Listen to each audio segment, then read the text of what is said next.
Welcome home. We are WNST, AM 1570, Towson, Baltimore. We are Baltimore positive.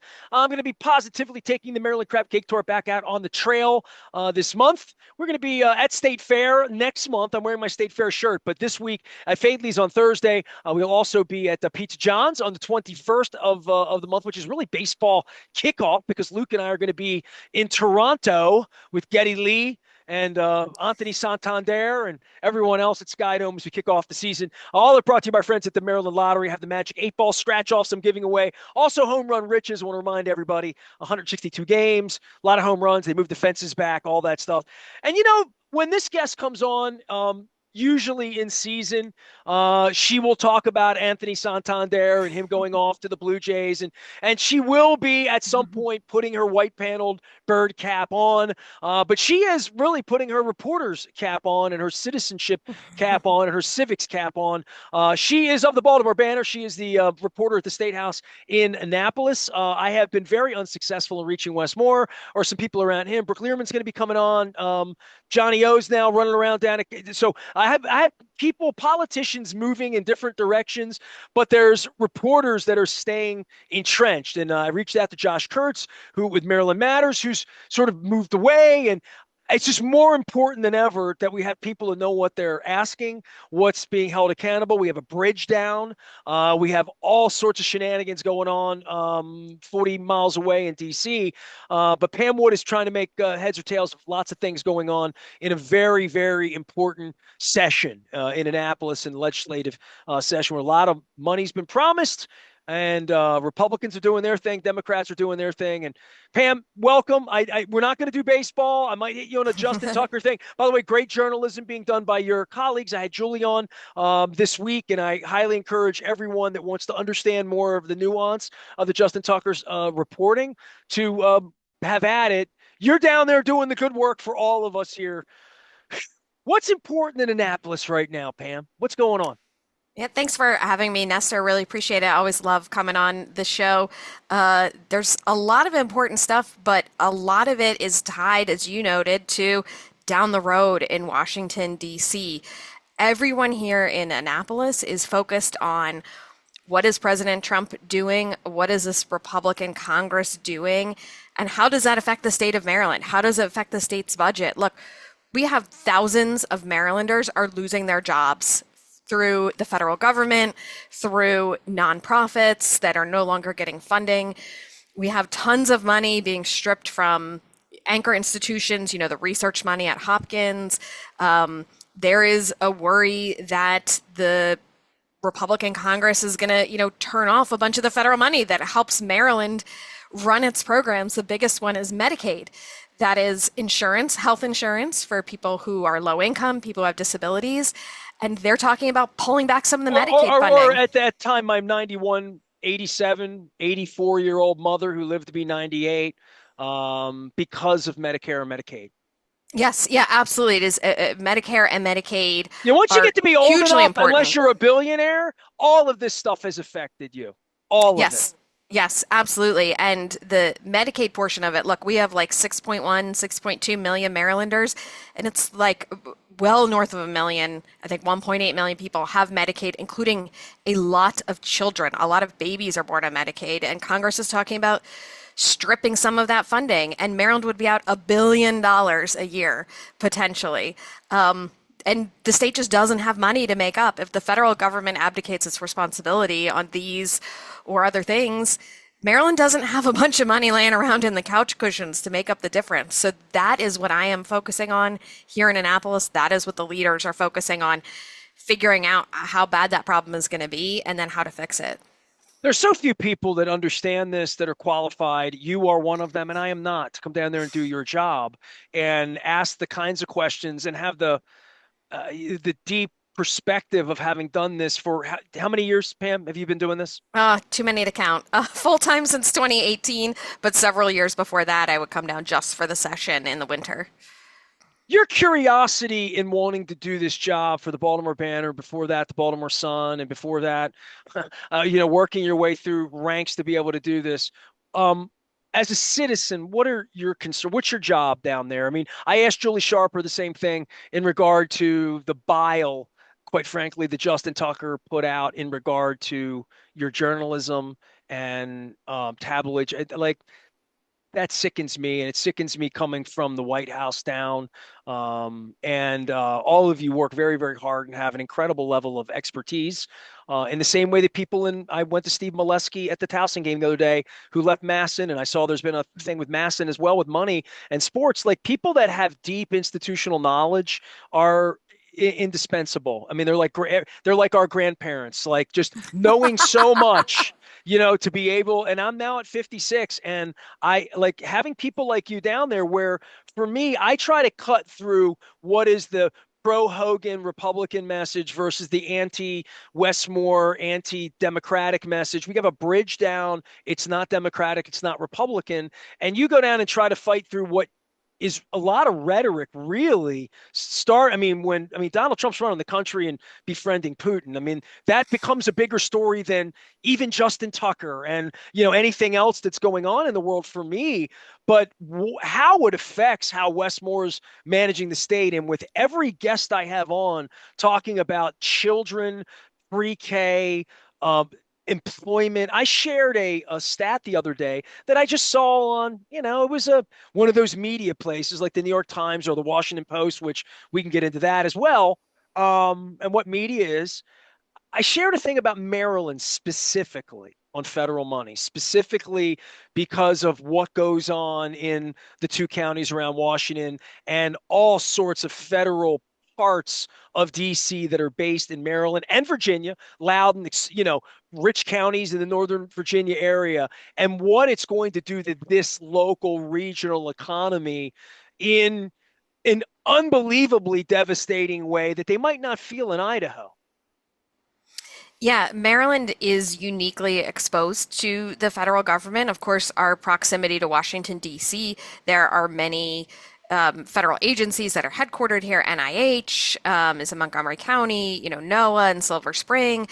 Social Security just had hundreds of jobs losses. That's right here in Woodlawn.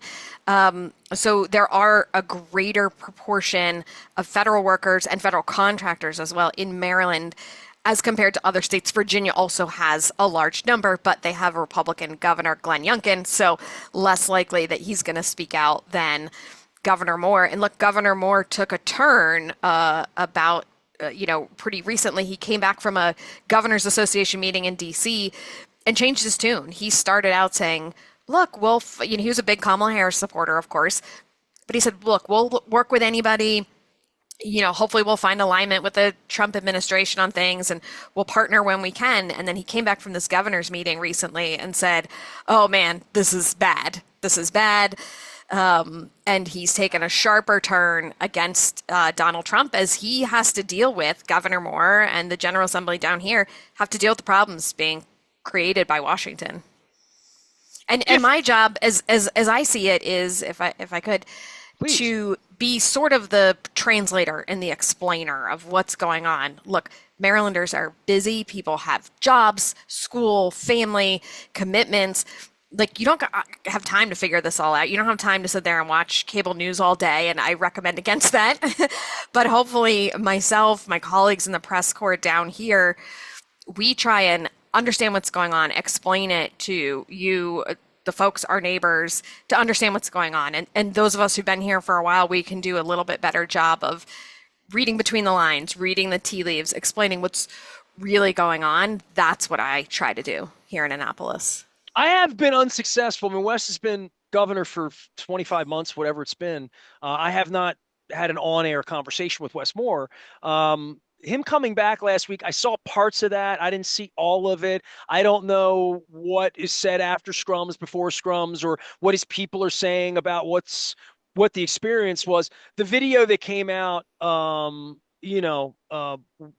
with that guy saucing the Maine governor. I mean, he brought Zelensky into. I don't know what chance Wes Moore has when he's going to do this to Zelensky, other than Wes has military background and a whole lot of different, dealt with a whole lot of different kinds of people.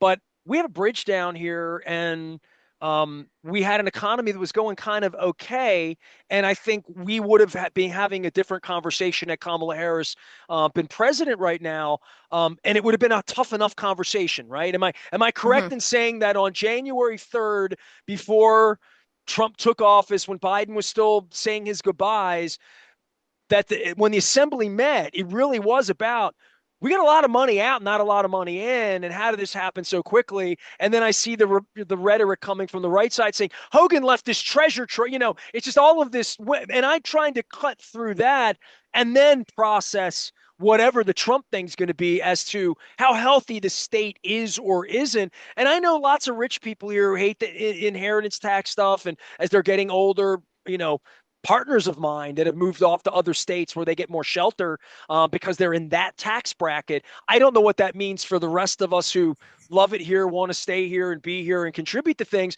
But things were painted pretty rosy when Hogan left. We're 2 years in now, and it was painted as sort of a difficult thing in regard to where money is coming from in regard to all sorts of pots. And I talk about lottery money and gambling. I mean, the things where I talk about it, and you talk about federal money, and I've had a lot of different people on about education and health. But there was just a general sense that this was going to be a tough legislature to begin with, right? Before Trumpism took over it pretty quickly, right?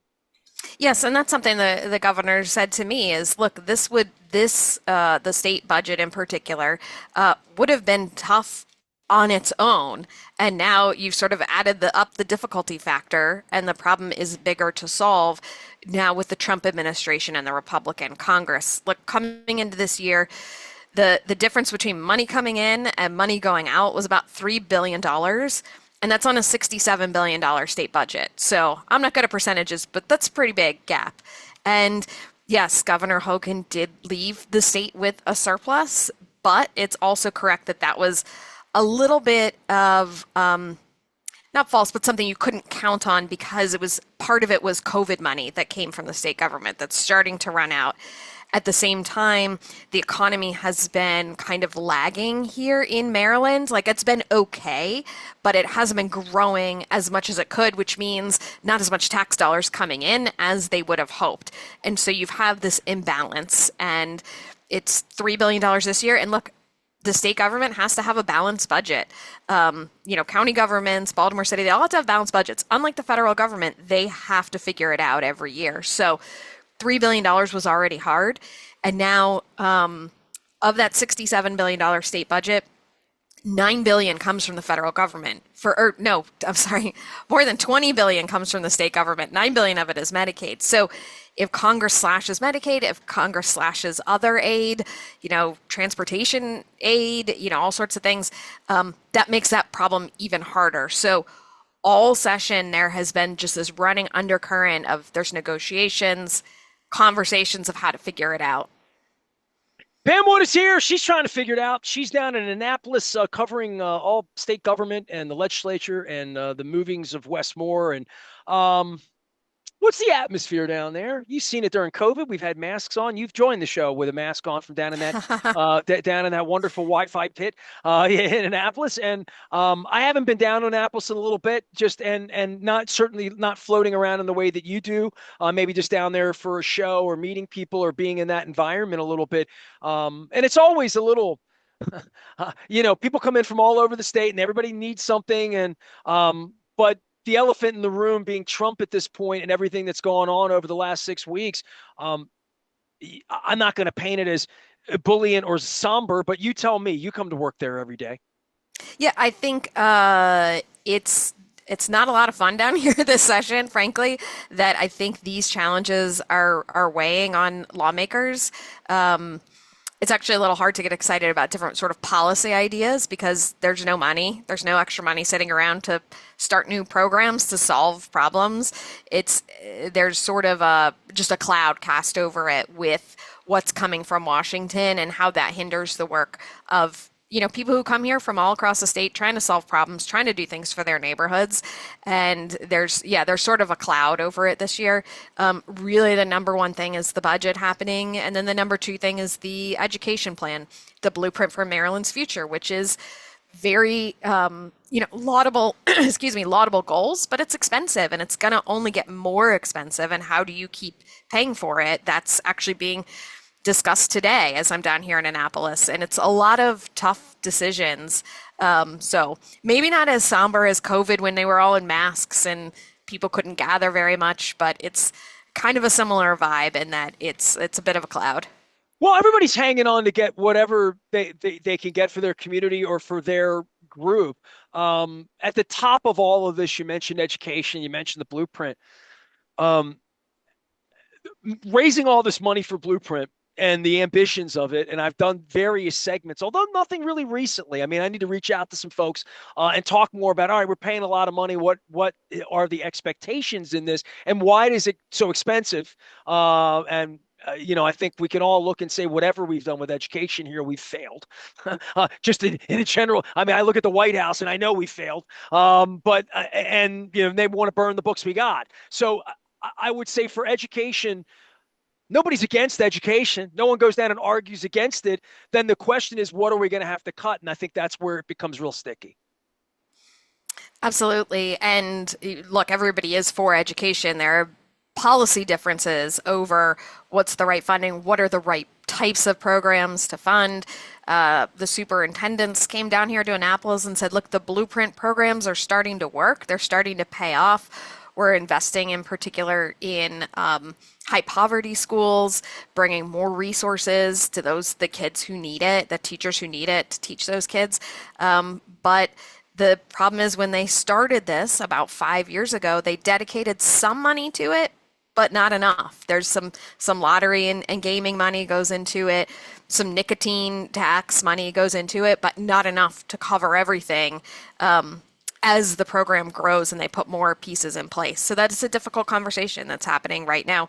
What's the smartest way to spend the money to help the most kids? Well, then raising money, whether it's tolls or whether it's me getting speeding tickets on 695 or, however money's going to get raised civically in a general sense, it's going to come from the taxpayers. And this is where the rain tax happens or the bottle tax happens or the plastic tax, all of these things that get politicized to some degree, but the money has to come from somewhere. And again, I've already mentioned the people I know have some affluence leave because that's another tax resource that we use here. And we're trying to keep the bay clean. And we have these issues that some other states don't have in regard to environment and how it affects our economy when we don't have crabs in a season because we've dirtied up the bay.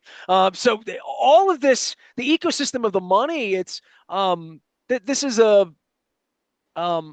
I guess a worrisome time, as I would say, anxious Mm-hmm. for a lot of people. Anxiety would be high. Yeah, I mean, we want all those things, right? But they don't come for free, and we had to pay for it, and you have to balance the needs versus the willingness to pay. And certainly the governor and Democratic and Republican leaders here don't want to sock the middle class. They don't want to sock low-income people. So the proposal from the governor this year rests largely on taxing people a little higher at the very highest amounts. And as you pointed out, that's a conundrum. Does that cause people to leave? Because those are the people who, maybe have the most mobility, right? So that's a question. That's something they have to wrestle with. And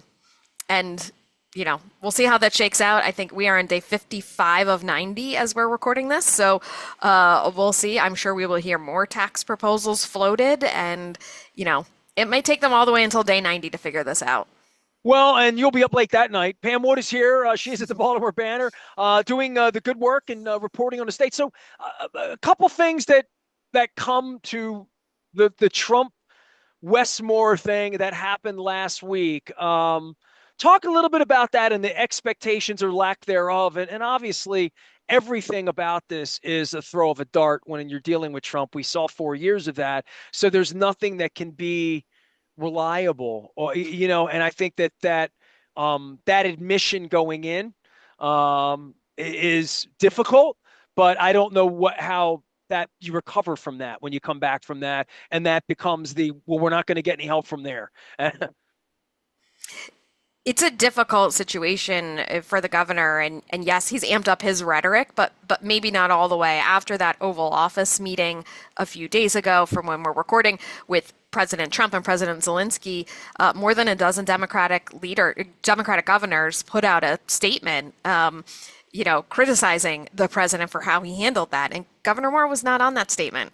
So he still is picking his battles, but look, he is so concerned that the governor, every governor here has a federal affairs team, right? They have some folks in Washington who deal with Congress, deal with the administration. Well, Governor Moore realized that's not enough, and the state has been spending a couple $100,000 on consultants to help advise, help parse out and game plan all these different worst case scenarios, what could be coming, what the state might have to do. And so there are consultants helping the governor figure out who know, what may come, what all these possibilities are. I think you and I could put our heads together and probably could come up with several, but not the whole universe of potential bad things that be coming Maryland's way.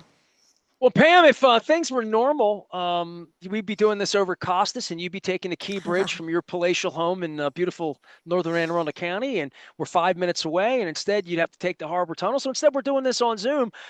My people in the bridge, our bridge, my bridge, your bridge, our bridge, Key Bridge. I mean, been it'd be a year this week or like that, this month. I don't know exactly what day it was, right? Yeah, but end of March. yeah, coming up a couple weeks. Where are we? So the good news, hopefully, is that back in December, the governor, Maryland's members of Congress secured 100% federal funding, a promise of 100% federal funding. Congress signed off on it back in December as part of an emergency, like, disaster aid plan that hit a bunch of different places. My understanding is that that is still intact. That is different from some of these other streams of funding that Congress could be chopping. That said, I am absolutely certain that the governor's team in Washington, that Maryland's congressmen and senators are keeping a sharp eye on that, because that is crucially important to keep that project moving forward. I know, listeners know what a vital artery that is, and the sooner that gets rebuilt, the better it is for Greater Baltimore. So, as I understand, the funding is secure. Normally, these kinds of projects, if you were just building it because you need, it was time to replace it, it's 90% federal, 10% state. This, because it's a disaster, and outside of the planned timeline for that bridge, it's 100% federal funding. That is secure as of today, and I know they're all working to keep it that way to get that bridge up and running. I drove it almost every week before it went down, so we all know how important that is. Well, when you have a retaliatory felon king, that would do what he did to Zelensky, and Westmore can't sign his name on the little thing that says that's not cool, that we don't make friends with Putin. We don't sell out our grandparents that went to war to fight for all that. The fact that he can't sign that because he's afraid of retaliation kind of speaks to, and for items like this, that, to your point, he has to pick his spots, right? And that's kind of where we are. Is there I should say, is there anything else at risk? Only everything, right, is at risk. But Social Security locally, Medicare, Medicaid. I had John Hoey from the Y on a couple of weeks ago just talking about pre-K and, early education and just and an education in general that comes from federal funding. What have we left? Have we left anything out that I'm not aware of that could also be a part of this NSA and the other jobs? Jobs are a lot, but what's the next thing that could fall because of all of that, other than just, we go to 8% unemployment in the state or something like that because of this? That could be a huge concern. Look, the State Department of Labor is making sure they have enough people to run unemployment insurance. In COVID, it crashed. It was a disaster. They want to make sure if we're getting this influx of unemployed people, they're preparing for it. Look, there's a whole bunch of other things. The EPA Chesapeake Bay program, which oversees the multi-state effort to clean the bay, that's facing a cut in funding.